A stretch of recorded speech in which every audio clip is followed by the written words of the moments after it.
હરિદાસ સદગુરુ સંતની સેવામાં સમર્પિત છે અને ઘણી વાર જુઓ અમુક નાના બાળકોને જાણવાની જિજ્ઞાસા બહુ હોય. એકવાર હરિદાસ સદગુરુ સંતોના નિકટમાં બેઠા છે. સંધ્યાનો સમય છે. મહાપુરુષ પ્રસાદ લેવા બેઠા છે. સદગુરુએ ભોજન કરતા પહેલા પાત્રમાંથી 5 કોળિયા લઈ અન્ય પાત્રમાં પધરાયા અને સદગુરુ સંતો ઉચ્છિષ્ટ ભોજન કહે છે.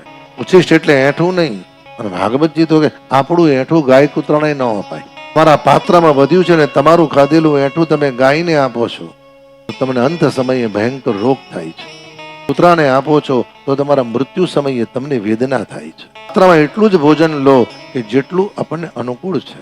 ઉચ્છિષ્ટનો અર્થ એ છે, ઉચ્છિષ્ટ એટલે સદગુરુ પોતાના હાથથી પ્રસાદ આપે એને ઉચ્છિષ્ટ કહેવાય. અને આજે તો આપણે જોઈએ છે ને, જે ગ્લાસમાં દાદીમાં પાણી પીવે એ જ ગ્લાસમાં દીકરાના દીકરા પીવે. દાદીમાં ખોળામાં બેસાડે, અડધું પાણી દાદીમાં પીવે ને બેટા પી જા, મારું પીધેલું પાણી પી, મારા જેવો થાન, આખા ઘરને નડ પછી.